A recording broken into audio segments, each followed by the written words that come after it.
Good morning dear students. आज हम चर्चा कर रहे हैं महाराजा गंगा सिंह विश्वविद्यालय की बीए पार्ट फर्स्ट सोशोलॉजी के first paper principles of sociology की और राजस्थान विश्वविद्यालय के बीए पार्ट फर्स्ट सोशोलॉजी के first paper introduction to sociology की। और दोनों ही विश्वविद्यालय के पाठ्यक्रम के संदर्भ में हमने बहुत ही महत्वपूर्ण परीक्षा उपयोगी टॉपिक का चयन किया है, सामाजिक प्रक्रियाएं, सोशल प्रोसेस।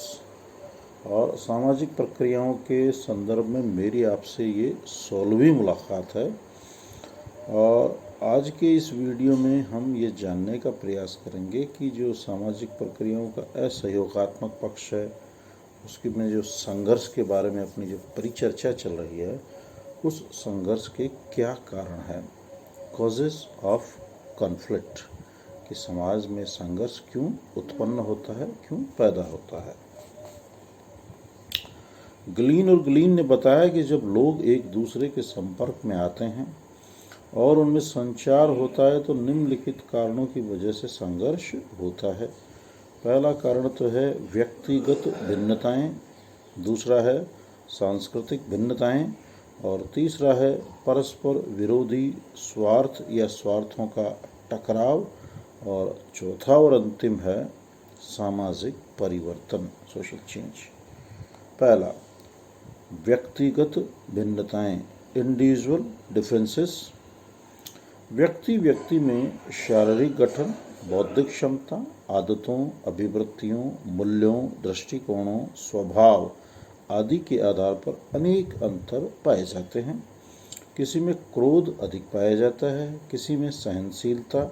जब भिन्न भिन्न क्षमताओं और विशेषताओं वाले व्यक्ति एक दूसरे के संपर्क में आते हैं तो वे सुगमता से समायोजन नहीं कर पाते। प्रत्येक अपने तरीके से सोचता है और व्यवहार करता है। यही स्थिति संघर्ष के लिए उत्तरदायी है। दूसरा कारण है सांस्कृतिक भिन्नताएं। जो कल्चरल डिफरेंसेस है वो भी बहुत बड़ा कारण है संघर्ष का। प्रत्येक व्यक्ति का व्यक्तित्व उस संस्कृति की देन है जिसमें उसका समाजीकरण हुआ है, सोशलाइजेशन हुआ है। सीखने की प्रक्रिया को हम समाजीकरण कहते हैं, जो कि जन्म से मृत्यु पर्यंत तक चलती है और जो जैविकीय प्राणी को एक सामाजिक प्राणी में रूपांतरित करती है।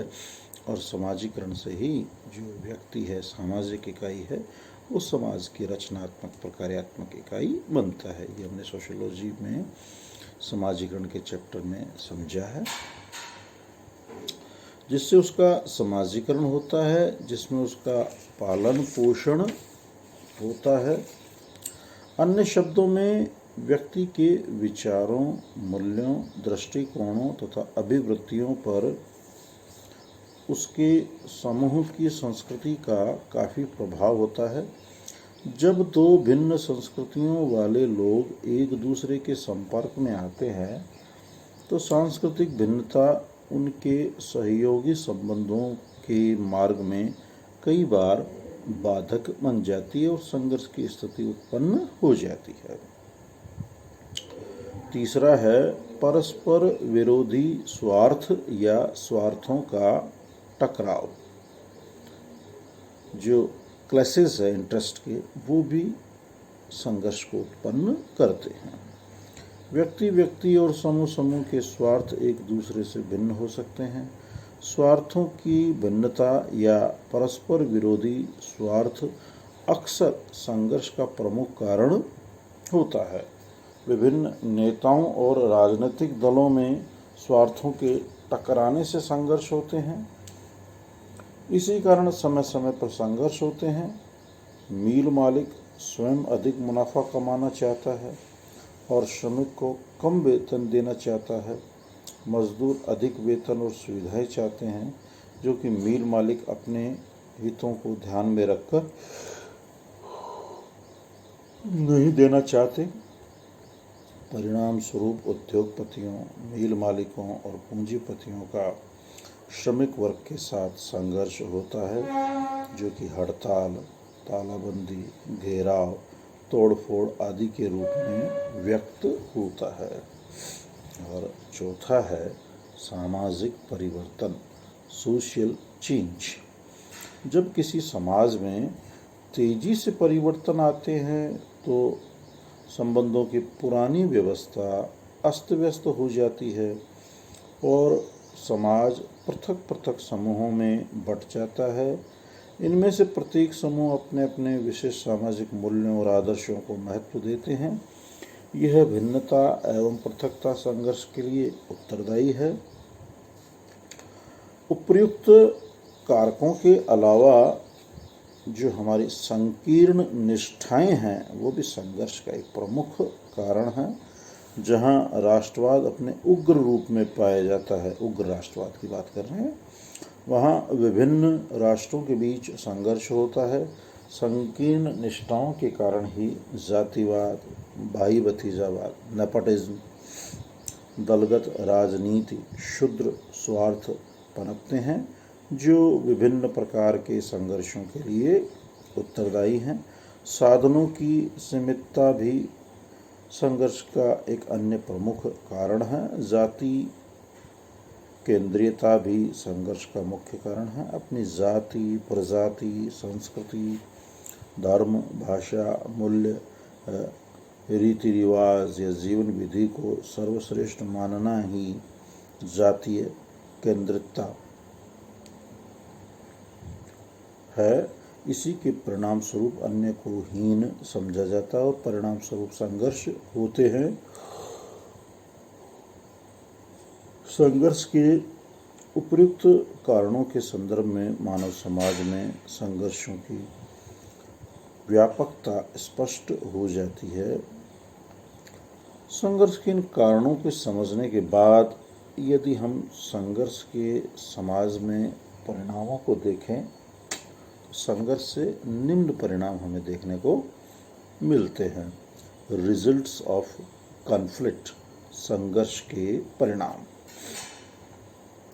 संघर्ष के व्यक्ति और समाज की दृष्टि से अनेक परिणाम निकलते हैं। गिलीन और गिलीन ने इसके 5 परिणामों की चर्चा की है।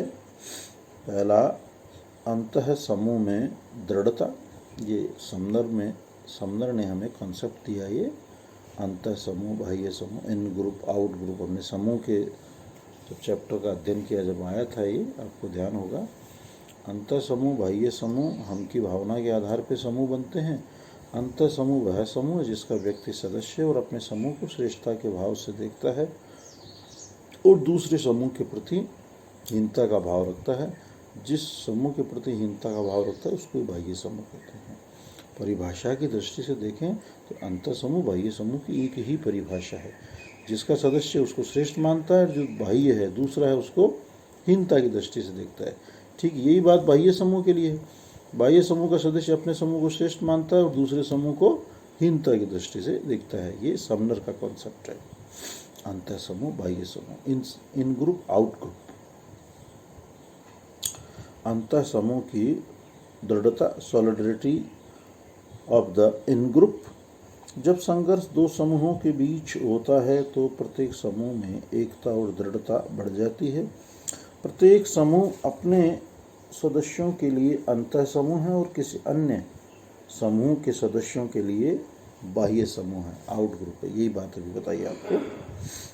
किसी अन्य अर्थात बाह्य समूह से संघर्ष होने पर उसका डटकर मुकाबला करने और विजय प्राप्त करने के लिए समूह के सदस्य आपसी मतभेदों को भुलाकर एकता के दृढ़ सूत्र में बंध जाते हैं। दूसरी, इसका जो रिजल्ट हमें देखने को मिलता है वो है समूह दृढ़ता में कमी। एक ही समूह के सदस्यों के बीच होने वाले संघर्ष से समूह की दृढ़ता में कमी आती है, विरोध बढ़ जाते हैं और एकता को खतरा पैदा हो जाता है। समूह के भीतर संघर्ष होने पर सदस्य छोटे छोटे समूहों में बढ़ जाते हैं, जो कई बार एक दूसरे का काफ़ी विरोध करते हैं। ऐसे संघर्ष में सदस्यों के आपसी संबंध छिन्न भिन्न हो जाते हैं और वे एक दूसरे की कमियों को बढ़ा चढ़ाकर लोगों के सामने रखते हैं। ऐसी स्थिति में कई बार लोग गाली गलौज और मारपीट पर उतारू हो जाते हैं। व्यक्तित्व में बदलाव या परिवर्तन समूह के भीतर चलने वाले संघर्षों और विभिन्न समूहों के मध्य चलने वाले संघर्ष के दौरान कुछ व्यक्तियों की वफादारी एक ही समूह के दो विरोधी उपसमूहों या दड़ों या दो भिन्न समूहों के आदर्शों, मूल्यों, विश्वासों एवं लक्ष्यों को अपने में संजोए होते हैं। परिणाम स्वरूप ये किसी भी उपसमूह, धड़े या समूह के प्रति पूर्ण वफादारी नहीं रख पाते। ऐसी स्थिति में इनका व्यक्तित्व अनेक चिंताओं से ग्रसित रहता है जो इनके मानसिक स्वास्थ्य की दृष्टि से हानिप्रद है। ऐसे लोगों का व्यक्तित्व अपूर्ण होता है। चौथा है जन धन की हानि। संघर्ष में जन और धन की कितनी हानि होती है इसकी कल्पना उस समय तक नहीं की जा सकती जब तक कि किसी संघर्ष से संबंधित हानि संबंधी आंकड़े उठाकर नहीं देखे जाए। संघर्ष के कारण अनेक परिवार टूटते हैं। भाई भाई, माता पिता, संतानें एक दूसरे से अलग हो जाती है। पति पत्नी में विवाह विच्छेद तक की नौबत आ जाती है। संघर्ष उत्पादन में कमी, तोड़फोड़, आगजनी, मारपीट तथा हत्याओं के लिए उत्तरदायी है। और अंतिम है व्यवस्थापन, प्रभुत्व एवं अधीनता। जब संघर्ष में लगे दो दल या समूह शक्ति की दृष्टि से करीब करीब समान होते हैं तो परिणाम स्वरूप कोई भी दल दूसरे को नष्ट करने या उस पर प्रभुत्व स्थापित करने में सफल नहीं हो पाता। ऐसी दशा में उन दोनों में व्यवस्थापन या समायोजन हो जाता है। दोनों एक दूसरे से अनुकूलन कर लेते हैं। जब दोनों में से एक दल शक्तिशाली होता है तो वह दूसरे को अपने अधीन कर लेता है, उस पर अपना प्रभुत्व स्थापित कर लेता है। परिणाम स्वरूप विजेता समूह पराजित या अधीनस्थ समूह को अपनी शर्तों के अनुसार चलने के लिए बाध्य करता है। ये हमने चर्चा की। आज जो सामाजिक प्रक्रिया का एक महत्वपूर्ण सामाजिक प्रक्रिया का असहयोगामी पक्ष है संघर्ष, उसके कारण और परिणामों की। कल हम इसके सोशोलॉजिकल इम्पोर्टेंस और अन्य बिंदुओं की चर्चा करेंगे। मित्रों, प्रत्येक वीडियो के अंत में मेरी आपसे ये सलाह, गुजारिश, मशवरा रहता है, सजेशन रहता है, आप स्वस्थ रहें, प्रसन्नचित्त रहें, आनंदित रहें। अभी कोरोना गया नहीं है, हमें संभल के रहना है, सावधानी से रहना है। सरकार की गाइडलाइन की अक्षर से, कठोरता से अनुपालना करनी है। मास्क लगाना, सोशल डिस्टेंसिंग रखना,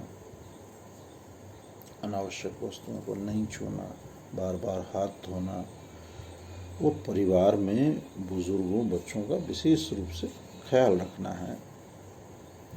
ये तो हुई बात कोरोना के संदर्भ में। और इस दौरान आपको कुछ फिजिकल एक्सरसाइजेज भी करनी है। घर में हैं तो थोड़ा बहुत सुबह योग, प्राणायाम, ध्यान, जो भी आपको उचित लगे, आपकी फिजिकल एक्सरसाइज कर ले, कुछ दौड़ना, घूमना, जैसा भी आपको अच्छा उचित लगता है, क्योंकि फिजिकल फिटनेस से ही हमारी मेंटल फिटनेस बनी रहेगी। और एक महत्वपूर्ण बात कि हमें अध्ययन अध्यापन में भी उतनी ही गंभीरता से काम करना है। ये जो वीडियोस आपको सेंड किए जा रहे हैं, इनको सुनना है, समझना है, नोट्स बनाने हैं और इन्हें लाइक, सब्सक्राइब करना है। और आपकी समस्या, जिज्ञासा के संदर्भ में आप हमें अवगत करवा सकते हैं, इनबॉक्स में अवगत करवा सकते हैं। कोई शब्द, कोई बात समझ में नहीं आ रही है तो आप पूछ सकते हैं, बेझिझक पूछ सकते हैं। आप स्वस्थ रहें, प्रसन्नचित्त रहें। इन्हीं शुभकामनाओं के साथ सुप्रभात।